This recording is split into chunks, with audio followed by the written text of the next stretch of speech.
Called the Last Great Plague of London, the Great Plague began in the spring of 1665 and ended roughly a year later. Officially, over 68,000 people died, but many believe that the number of plague deaths was closer to 100,000.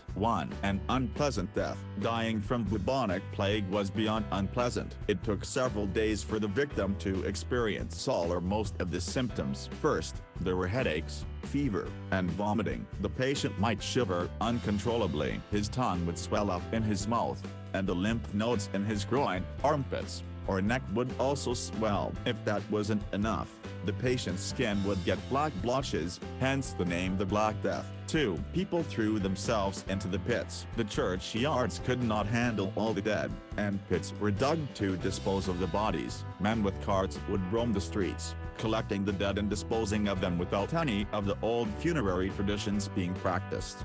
3. Fear the plague nurses. With so many people sick, plague nurses were hired by the city to take care of those in need. These women were illiterate and weren't paid enough to sustain themselves on their own. They had to turn to other methods to produce a livable income, and as a result, both the sick and the healthy feared them. 4. Syphilis was thought to prevent the plague. During London's last Great Plague, a rumor was recorded that syphilis was believed to give immunity to the plague. The physicians of the mid-1600s practiced medical superstition. They strove desperately to understand the scientific medical world, but without the equipment we have today, these early doctors were destined to fail again and again.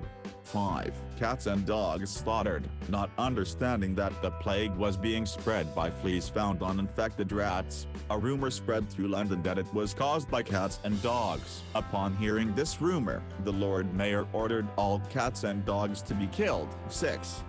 People began to get sick in the village of Iam in Derbyshire, and the only way it could be contained was if they quarantined themselves. The village rector, William Mompesson, helped the people self-quarantine so that the plague would not be spread to the other villages. The rector's wife and roughly 80% of the population inside the village succumbed to the plague. 7. Until they had a plague. In a quarantine that went horribly wrong, a family was shut into their home for 40 days because their maidservant had spots on her skin. She got better, but the family wasn't allowed to leave their home until the quarantine was over and the family inspected. By then, the lady of the house had a fever from being shut indoors for so long, so the family had to undergo another 40-day quarantine. 8. Shut up in houses. One of the plague orders by the Privy Council stated that any house containing someone infected with the plague must be shut up. The whole family had to remain inside the house, sick or not, for a total of 40 days. A red cross was then painted onto the door to warn others that the occupants had the plague. 9. Not allowed to leave. While the wealthy inhabitants of London were able to get out at the start of the plague,